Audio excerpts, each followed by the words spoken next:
Well, thief, I smell you. I hear your breath. I feel your air. Where are you? Where are you?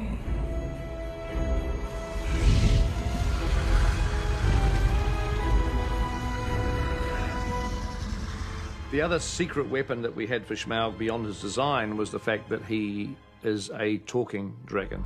We could use his personality to our advantage.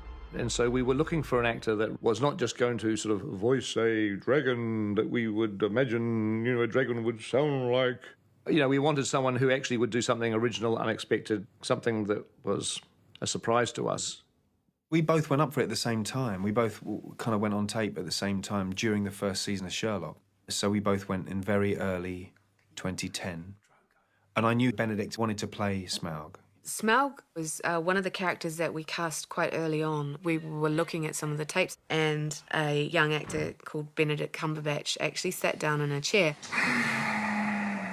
Well, thief, I smell you. I can hear your breath. So why don't you show yourself? I guess my first point of call was going along to the Hubbards, which is the UK casting directors of great fame, partly because of The Lord of the Rings. I mean, they got Peter, all of that cast, and I put myself on tape with Dan Hubbard. And he said, look, I don't know, I think, just do one where it's just the voice. I mean, maybe just do one off camera. This is just for Smaug to start off with. But I'd imagined that it'd be motion capture. There might be a bit of that involved. He went, I don't know, I'm not sure, I don't know. And I went, well, I'd love to do a little bit. I'd love to do a little bit of action because it just helps with the voice. You seem very familiar with my name, but I do not remember smelling one of your kind before. Who are you, and where do you come from, may I ask? So I did a few head movements and sort of serpentine stuff with my neck and got the shoulders working a bit. And Dan went very quiet, and I went, too much, too much. And he went, no, it was fine. It was just, I wasn't expecting it. No, that was good. Just do one off camera. So I did one off camera as well. Oh, yes, Barrel Rider. You may walk unseen, but you did not walk all the way on your own. We couldn't see his head. We could only hear his voice. I don't think I knew what he looked like. I just heard this voice, and it was like, oh, my God, wow, that's an incredible voice. I ate 6 ponies last night, and I shall catch and eat all the others before long. And then I didn't hear anything, I think, for about a year. And I got a call saying, they want you to play Smaug. Peter was like, why did you do that audition where we went on camera? We thought they hadn't framed you in, but did you do one off camera? And I was like, yeah, I did, because I was fucking told to by Dan Hubbard. He said, oh, that was strange. I said, well, I presume it's because it was at the stage where you didn't know it was going to be voiceover, so, I might ruin the chance of getting a part if you saw my fucking face. It wasn't about what he looked like, it was about what he sounded like and what he was able to produce in the character simply by his voice. And he, knew Smaug. I mean, he understood Smaug as well as we did. When I first met him, I said, look, I have to acknowledge here that this is going to be a second-hand performance. And he went, what? Oh, my dad read it to me when I was 6 or 7, and I was really lucky. My dad's an extraordinary actor, so he brought this already very rich, magical, visionary world of hobbits and giants and trolls and living out all the parts. He completely brought them to life. His Bilbo was very good, sort of free and skittish, but sort of also grounded and homely. And then Smaug was this amazing sort of gravelly, growling creature. And so I basically ripped my dad off for my performance. I really do owe him a lot. He's getting a cut. Benedict came in at the start of Block 3, so the start of 2012, and what a way to kick off the year. We had a couple of days of motion capture. A little bit of that, a little bit of just... Got you. Yeah, yep. Cool. He wanted to get inside the character. He really wanted to own it. He didn't want to just be a voice artist who came in after the fact and said the words. You get the helmet on, and the helmet has a sort of Madonna-type headset thing, which is actually a camera which comes to here. This camera is really weird because it's right in your face. It's got a little circle of LED lights, so you're literally carrying around the actress's dream. You have your own little private kino. It's really nice, but actually it's very, very weird. And then you kind of have to forget it and imagine yourself into a vast creature in a huge space when you're really crawling around on a grey bit of carpet. Benedict's choices as an actor were definitely going to affect Smaug big time. And I said, treat it like you're playing the role. Don't think you're just providing the voice. Go in there physically, get what you can out of it. There will be head turns, there will be moments from that performance that you give that can be pulled out and extrapolated and will become part of Smaug's being. I kill wherever I please, and none can stop me. Sorry. We wanted him to have the ability to just freely explore the physicality of the character. And we could watch what he was doing as if it were a stage play. And no doubt you purloined it for your filthy dwarf friends. When you get to play it live, there is an element of theatre to it because you do have a whole audience, even though they're watching and listening through very, highly skilled and attuned technology. You get the feeling that you're playing to them a little bit. I had a very strong idea of what he felt and looked and would smell and move like. I really did. But whether I did that in my motion or animation of my body, I'm not sure, but I knew in my mind what I was trying to do. I played it as an internal thought of, I am this, I am that, I can do that, I can do this, but whilst my body's going and just acting out everything that I'm thinking. You have to take a very big leap of faith and just think big, really. So technically, Benedict's first reading of Smaug on the mocap stage and in the mocap suit wasn't required. We knew that we couldn't use his body movements and actually have them drive the dragon skeleton or drive the dragon muscles, but we were interested in just unleashing his performance and use that as clues to Smaug's character. That's genuinely really exciting. You're being a sort of draftsman, or at least trying to hint towards how it should go. And that's what Pete wanted. He wants something to stimulate them into action and getting an idea of a flavour of character. Benedict was interested in exactly the same ideas as we were, which is to make Smaug a psychopath. Forget what he looks like, forget how big he is, forget how many teeth he's got. His personality is scary. You're talking about Jack Nicholson in The Shining, you're talking about Hannibal Lecter, it's those type of characters. And what makes them scary is they're unpredictable. You have nice manners for a liar and a thief.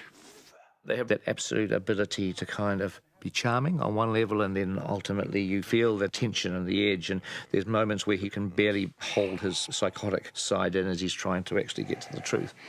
This is some sordid scheme hatched between them and those miserable tub-trading lake men. It's an exhausting day. You are drenched, not necessarily because of the soup, but just because of the exertion, especially in the voice. There are lots of breaks for Gollum juice, as it's called. It's ginger and honey. So after a lot of roaring and scampering about, I down quantities of that and bits of sushi and other things like goat and dwarf. I know the smell and taste of dwarf. No one better. Can I try him on all the way through, Pete? Good, that's good, that's great. There's some great stuff in that. Okay. Pete said, "Oh, that's great. I think we got some great stuff there. I think that's good. Unless you want it." I said, "Yeah, I'd like to do it all again." He went, "What the last scene? Okay." And I went, "No, all of it."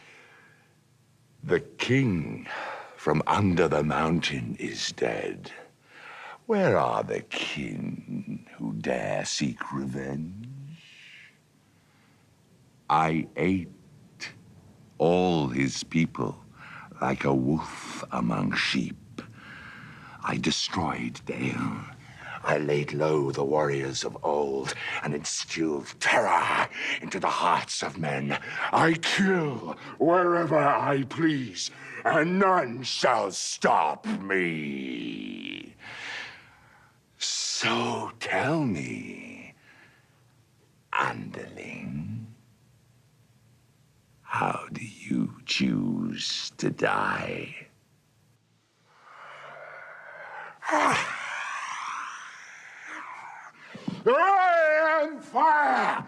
I am death. All must burn. Burn it must. All will turn to ash and dust. Ugh.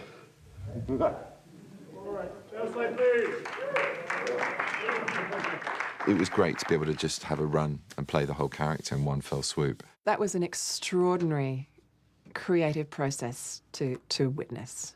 These guys aren't. You've never done this faster before. What's going on? They're just trying to take my clothes off. It's fine. Don't relax. It happens all the time right here. Bit by bit, though. Bit by bit, exactly. It's a torturous process. Before he knows it. Yeah, to inhabit it physically. And it may just be my face and it may just be my voice. I don't know what the end visualization of the dragon's going to be. The idea that we were playing with at the beginning was that he speaks to Bilbo, but it's a telepathic conversation, so Smaug's not moving his lips. You hear me? Few in Middle-earth possess that power. When we did the previs pass where Smaug spoke psychically to Bilbo, it just didn't work. There was just something about it that just didn't work. There is something you carry that gives you that power. And instantly you just saw it and thought, no, let's start animating his lips. Talking animals are hard to make work, to make feel real. I was literally worried about the dragon with the moving lips, you know, talking. Dr. Dolittle, I just kind of, without seeing it, it worried me. So in January 2013, when we got back after our break from film 1, Peter and Fran were keen to see some animation studies that showed Smaug lip-syncing and speaking. Definitely everyone on the team was very enthusiastic about animating a dragon that would speak and bring the character to sort of amazing fruition. Christoph had done a animation piece with Smaug doing some vocalization that Benedict had done on the mocap stage. And he had the mouth really working well. My armor is iron. No blade can pierce it. It was basically a proof of concept for all of us if we'll be able to deliver dialogue with this huge character. We try to focus on certain parts of the face, basically to convey emotions through eyes, brows, through nostrils.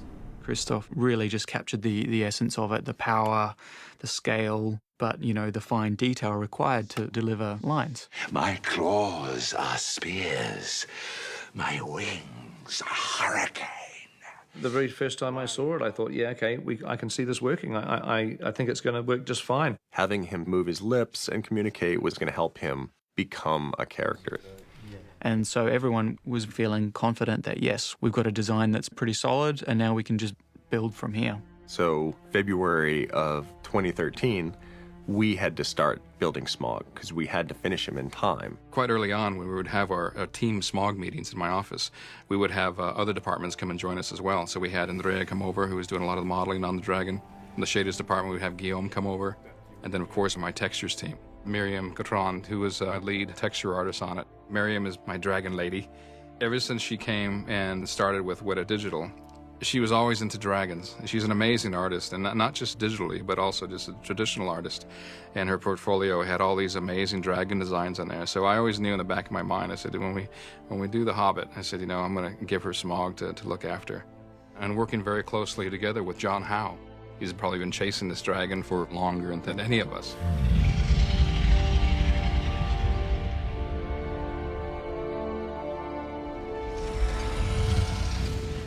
The very first picture I drew of Smaug outside of high school, I suppose, would have been the cover for The Hobbit, which I did in the early 1990s. Quite a cute Smaug. But Smaug for this movie is something, you know, very, very different. So we had Team Smaug, you know, working on this beast. And every couple of days we'd get together so that we can just kind of brainstorm, really. Front and back feet, wings. Yeah, exactly. That's really, really cool. We're actually not in too bad of a place, really. You know, we got to get this in front of Pete to have him look at it just to get a buy-off on it. All right, cool. So we're heading up to the review now. That was trying to move the wings farther back.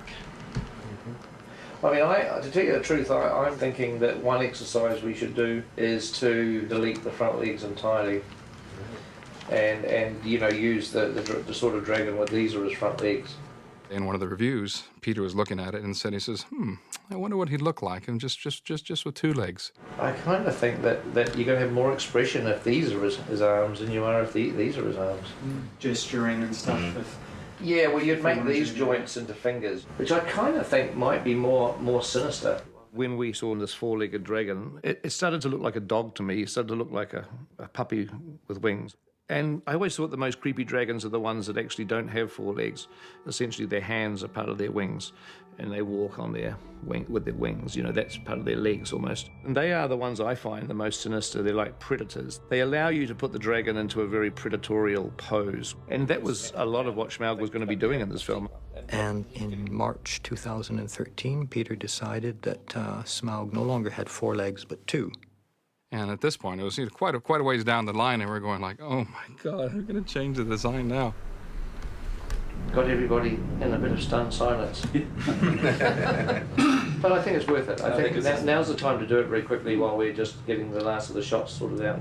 John Howe quickly did some concept artwork, just showing what it would look like, and it was looking pretty cool. So there's Smaug with 4 legs, which is a very traditional dragon, and this is Smaug with 2 legs. So once Smaug had finally decided how many legs he really had, you need to go back in and readjust the entire anatomy because it's not exactly the same skeletal structure anymore. So what's happening at the moment, John? A wing for Smaug, which I ambitiously started a little bit big, and now I've had to expand. John had done a few sketches of the tops of his arms and how the fingers would kind of sprawled out, because just like a bat's wing, it's their hand actually. So they have their thumb, which is like a big claw here, and all these fingers here are long extensions of the bones, and in between there is the webbing that becomes the membrane for the wing itself. We needed a couple of fingers to be free of the membranes so that Smaug could use them to make gestures. So that meant adding a 6th finger in order to give his wings enough span. 3 fingers that he could actually articulate with, and then an extra 3 fingers that he could use to control his wings.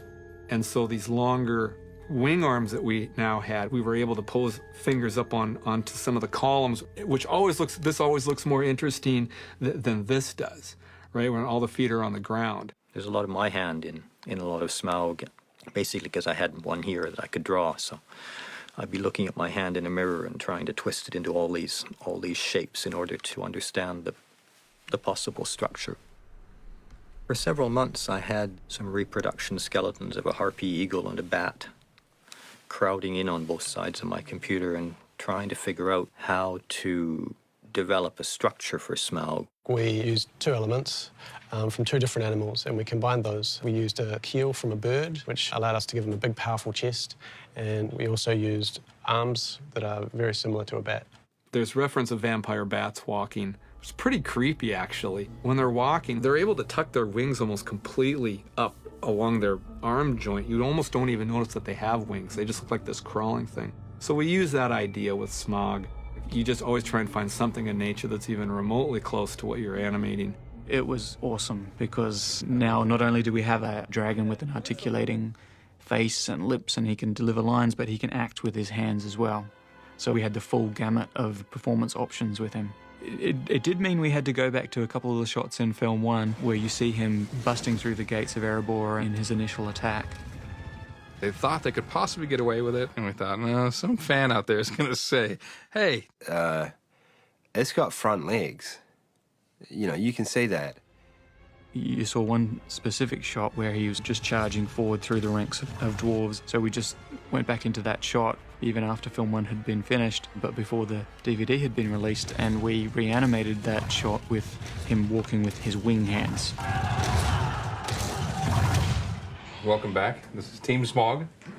We got a new model. Thank you, Andrea. Yeah. Finally. We had this amazing model that came from the models department. Now we needed to enhance it, you know, with our textures and things. It seemed to me to be very, very important to create the equivalent of armor on Smaug. Yeah. And his body would have scales of different sizes. There's been a lot of work going into making sure the transition from the top plates, which are quite solid and hard-edged, through to the final scales, making sure that the transition is seamless. So, you know, it's just looking at real-life reference and trying to adapt that to the dragon. So I've got quite a huge collection of a lot of reptile stuff, because as a kid growing up in Phoenix, Arizona, I used to raise a lot of snakes and lizards. In fact, I've even got a rattlesnake in my office. Oh, this freaks me out. What?